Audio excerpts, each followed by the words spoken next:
తాకట్లో ఉన్న మీ బంగారాన్ని విడిపించి ఆ రోజు ఆన్లైన్ రేటుకి కొంటాం. Sharma gold company. నమస్కారం గురుగారు. నమస్తే అమ్మా. మహాశివరాత్రి రోజు ప్రతి ఒక్క భక్తుడు కూడా ఆ శివుణ్ణి ఏ రకంగా ప్రసన్నం చేసుకోవాలని ఆలోచిస్తూ ఉంటారు. ఏ రకంగా మనము శివుణ్ణి ఆరాధిస్తే శివుడు ప్రసన్నమయ్యే ఛాన్సెస్ ఉన్నాయంటారు గురుగారు? ముఖ్యంగా ఎవరైనా సరే అమ్మా, శాస్త్రపరంగా ఇలానే స్వామిని పూజించాలి, ఇలానే స్వామిని అర్చించాలి అని ఎక్కడ ఉండదు. స్వామి యొక్క అనుగ్రహం మనం సంపాదించాలి అనుకుంటే, ఉదాహరణకి భక్తి ఎప్పుడు కూడా 9 మార్గాలుగా మనకి శాస్త్రం చెబుతుంది. శ్రవణము, కీర్తనము, స్మరణము, పాదసేవనము, అర్చనము, వందనము, దాస్యము, సఖ్యము, ఆత్మనివేదనము. ఇవన్నీ కూడా భక్తిలో ఉండేటువంటి మార్గాలు. ఉదాహరణకి శ్రవణము అనేటువంటి మాట తీసుకున్నాం అనుకోండి. పరీక్షిత మహారాజ్ అనేటువంటి ఒక ఆయన ఏం చేశాడంటే, స్వామివారి యొక్క కథలు ఒక యోగంలాగా, ఒక అనుష్ఠానంలాగా, ఒక సాధనలాగా స్వామివారి యొక్క కథలన్నీ వినడము, ఆ వినడం ద్వారా ముక్తిని పొందాడు. అంటే మీరు ముక్తిని పొందాలి అని అనుకుంటే ఇలానే పూజ చేయాలని ఎక్కడా ఉండదు. మీరు స్వామివారి గురించి వింటూ ఉండండి. ఏది చెప్తున్నారో, ఏ మంచి విషయాలు చెప్పినా, స్వామివారి గురించి శివుడి గురించి ఏ మంచి విషయాలు ఎవరు చెప్పినా వీరు వింటూ ఉంటే అలాగా మీరు ఆ శ్రవణం అనేటువంటి భక్తి మార్గం ద్వారా, యోగం ద్వారా ఒక ముక్తిని పొందుతారు. కైలాస ప్రాప్తి అనేటువంటిది మీకు కలుగుతుంది. అదేవిధంగా కీర్తనము అంటే నారద మహర్షి మీరు ఎగ్జాంపుల్గా తీసుకోండి. ముల్లోకాలకి నారాయణ మంత్రాన్ని కీర్తిస్తూ స్వామివారు ఏ పని చేసినా ఓం నమో నారాయణాయ అంటూనే చేస్తూనే ఉంటారు. అలాగా అంటే మీరు ఇలానే పూజ చేయాలని ఎక్కడా ఉండదు. కీర్తనము అనేటువంటి మార్గాన్ని మీరు ఎంచుకున్నారనుకోండి, స్వామివారి శివమంత్రాన్ని నమశివాయ నమశివాయ హరహర మహాదేవ శంభో శంకర అనుకుంటూ స్వామివారిని కీర్తిస్తూ 10 మందికి స్వామివారి గొప్పతనాన్ని చెబుతూ, ఎవరైతే తెలుసుకోలేని వాళ్ళు ఉంటారో, తెలియని వాళ్ళు ఉంటారో, లేకపోతే తెలిసి కూడా అజ్ఞానంతో ప్రవర్తిస్తూ ఉంటారో వాళ్ళందరినీ మార్చండి, భక్తులను తయారు చేయండి. అది కూడా ఒక కీర్తనం అనేటువంటి మార్గంలోకి వస్తుంది. అలా చేయడం వల్ల మీరు కూడా ముక్తిని పొందుతారు. మీరు ఏ మార్గాన్ని ఎంచుకుంటారనేటువంటి మీ చేతుల్లో ఉంటుంది. అదేవిధంగా స్మరణము, స్వామివారిని స్మరించడం, నిరంతరము ఆయన స్మరణలోనే ఉండడం. ఎగ్జాంపుల్ మీరు భక్త ప్రహ్లాదుని తీసుకోండి. సొంత తండ్రి అయినటువంటి హిరణ్యకశిపుడు ఎన్ని కష్టాలు పెట్టినా, ఎన్నిసార్లు చంపాలని చూసినా భక్త ప్రహ్లాదుడు ఏమాత్రము లొంగలేదు, ఎక్కడా కూడా ఆపలేదు.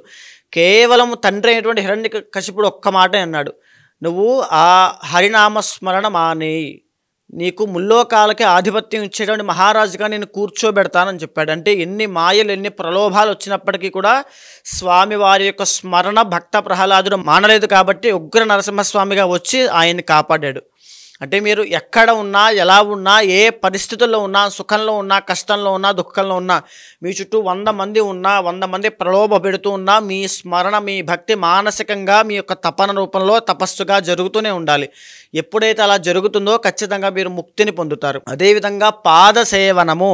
ఉదాహరణ లక్ష్మణుడు తీసుకోండి. విష్ణుమూర్తి యొక్క అంశ అయినటువంటి రాముడికి, అంటే మనం ఇక్కడ మానవ అవతారంలో అన్నగారు అయినటువంటి పెద్ద ఆయనకి, రాముడికి పాదసేవ చేయడం వల్ల ఆయన ముక్తిని పొందాడు. అంటే గొప్ప స్థాయిని, కీర్తిని సంపాదించుకున్నాడు.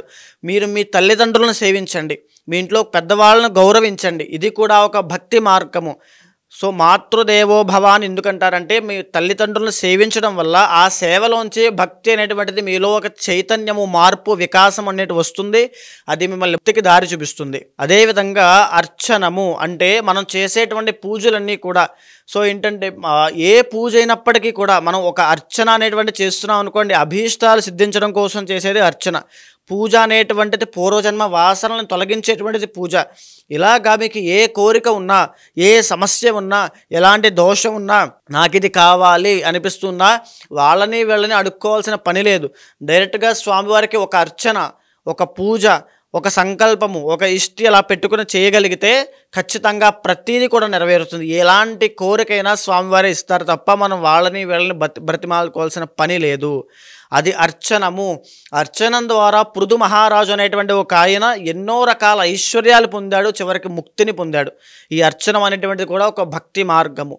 వందనము, నిరంతరము స్వామివారికి దండం పెట్టుకుంటూ వందనం చేయడం వల్ల ఎంతో గొప్పదైనటువంటి కీర్తిని, గొప్పదైనటువంటి స్థాయిని, గొప్ప మార్పులని మనలో మనమే చూస్తాం. ఒక గొప్ప చైతన్యాన్ని ఎప్పుడైతే చేతులైతే దండం పెడతామో మనలో ఉండేటువంటి అహంకారం నశించిపోతుందండి.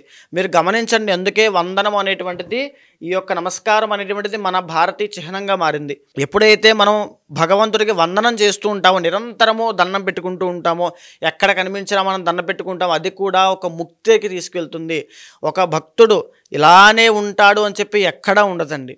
కాళిదాసు ఒక భక్తుడు అవ్వచ్చు, రామదాసు ఇంకొక భక్తుడు అవ్వచ్చు. ఆయన ఎంచుకున్న మార్గం వేరు, ఈయన ఎంచుకున్నటువంటి మార్గం వేరు. అదేవిధంగా దాస్యము అంటే ఉదాహరణకి సేవ చేయడం అని అర్థం అండి. అంటే మీకు ఎలాంటి డబ్బులు మీ దగ్గర లేవనుకోండి, స్వామివారికి పూజ చేయడానికి డబ్బుల్లో ఏమీ లేవు, ఏదో గుడికి వెళ్ళారు, స్వామివారికి ఏదో గుడి వెళ్ళారు, అక్కడ ఏదో కాస్త తుక్కు ఉంది, బాగా లేదు, డస్ట్ ఎక్కువగా ఉంది, స్వామివారికి సేవ చేయండి, అంతా గుడి అంతా శుభ్రం చేయండి. ఏదో విధంగా మీ శక్తిని స్వామివారికి సేవ రూపంలో అందిస్తే అదే భక్తికి తీసుకెళ్తుంది. ఆ దాస్యము చేయడం వల్ల ఎవరు ముక్తిని పొందారండి? హనుమంతుడు, గరుత్మంతుడు. సో హనుమంతుడు రాముల వారికి సేవ చేసి ఆ దాస్యం చేయడం వల్ల ముక్తిని పొందాడు, గొప్ప స్థాయి కీర్తి ప్రతిష్టలు వచ్చాయి. అదేవిధంగా గరుత్మంతుడు విష్ణుమూర్తి అవతారానికి వాహనమై ఆయనకి దాస్యం చేయడం వల్ల ఆయనకి కూడా గొప్ప స్థాయి కీర్తి ముక్తి అనేటువంటిది వచ్చింది. తరువాత సఖ్యము అంటే స్వామివారితో స్నేహపూర్వకమైనటువంటి మనం మెలగడము. ఉదాహరణ అర్జునుడు తీసుకున్నాం అనుకోండి, ఇక్కడ స్వామివారు అని అంటే ధర్మము అని అర్థము. ఇక్కడ మహాభారతం మొత్తానికి కృష్ణ పరమాత్మ ధర్మానికి ప్రతీక, అర్జునుడు మన జీవుడు, మన మానవ స్వరూపానికి ప్రతీక. ఎప్పుడైతే అర్జునుడు కృష్ణుని పట్టుకుని ఉన్నసేపు విజయాన్నే పొందాడు. అంటే ఏ మనిషి అయితే ధర్మాన్ని పట్టుకుని ఉంటాడో ఆ మనిషి విజయం పొందుతాడు అని చెప్పడానికి అదొక ఉదాహరణ.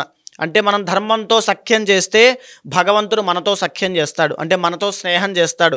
ఎప్పుడైతే ధర్మో రక్షతి రక్షిత అని అంటామో, మనం ధర్మం వైపు నిలబడితే ఖచ్చితంగా మనం ముక్తిని పొందుతాం. అది కూడా ఒక భక్తి మార్గము.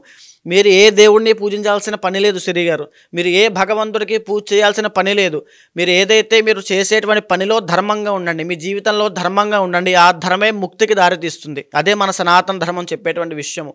తరువాత ఆత్మ నివేదనము అంటే స్వామివారికి మన ఉండేటువంటి శరీరాన్ని, ఆత్మని అంతా కూడా స్వామివారికి అర్పించడము. అంటే ఇంక అది ఎక్స్ట్రీమ్ లెవెల్ అండి. ఇంకంతే. ఒక బలి చక్రవర్తి ఏదైతే చేశాడో, ఎంతోమంది యోగులు సిద్ధులు చేసేటువంటి విషయమే ఆత్మ నివేదనము. స్వామివారికి మొత్తము సమర్పించి నాదంటూ ఏమీ లేదంతా నీదేనయ్యా అని చెప్పేటువంటిదే ఆత్మ నివేదనము. ఇలాగా భక్తి 9 రకాలుగా ప్రతి ఒక్కరిలోనూ ఏదో ఒక భక్తి అనేటువంటిది మీలో ఉంటుంది. దాన్ని నిద్ర లేపండి, స్వామివారికి అర్పించండి. ఒక అలంకారంగా మీ భక్తిని అర్పించినప్పుడు మీరు చేసినటువంటి కర్మ అయినా, మీరు ఇప్పుడు పడేటువంటి ఇబ్బందులైనా, మీ జాతక దోషాలైనా ప్రతీది కూడా తక్షణమే హరించిపోతాయి. ఏదైతే ఫిబ్రవరి 26వ తారీఖున మహాశివరాత్రి మాఘ బహుళ చతుర్దశి నాడు వస్తుందో, ఆ రోజు సాయంత్రం నేను చేసేటువంటి కర్మ ప్రాయశ్చిత్త రుద్రతంత్రంలో పాల్గొనండి. ప్రతి ఒక్కరూ మీరు చేసేటువంటి మీ భక్తిపూర్వకమైన ఏదైతే మీరు చేయగలరో దాన్ని చేయండి, తరించండి. ఎవరైతే దాంట్లో పాల్గొంటారో వాళ్ళందరికీ కూడా పాప ప్రక్షాళన అనేటువంటి జరుగుతుంది. మీరు చేసిన పాప కర్మంతా ఆ రోజుతో తొలగిపోతుంది. మనం చేసేటువంటి రుద్రహోమాల్లో మీ యొక్క కర్మ, మీ సమస్యలు దగ్ధమవుతాయి. అక్కడి నుంచి మీరు కోరుకున్నటువంటి అభీష్టమైన కోరికలైనా, ఎన్ని రకాల సమస్యలున్నా ఒక్కసారి కర్మ ప్రాయశ్చిత్త రుద్ర తంత్రంలో పాల్గొన్న తర్వాత ప్రతి ఒక్కరికి కూడా కోరిన కోరికలు సిద్ధిస్తాయి. అమ్మవారి యొక్క ఆది దంపతుల యొక్క సంపూర్ణ అనుగ్రహం కలుగుతుంది. మరి పూజకి సంబంధించిన డీటెయిల్స్ కావాలి అనుకునే వాళ్ళు మిమ్మల్ని ఏ రకంగా సంప్రదించాల్సిన అవసరం ఉందంటారు గురుగారు? కింద కనిపించేటువంటి నెంబర్కి కాల్ చేస్తే మా వాళ్ళు మీకు పూర్తి వివరాలు అందిస్తారు, తెలుసుకోవచ్చు తప్పకుండా. ధన్యవాదాలు గురుగారు. నమస్తే.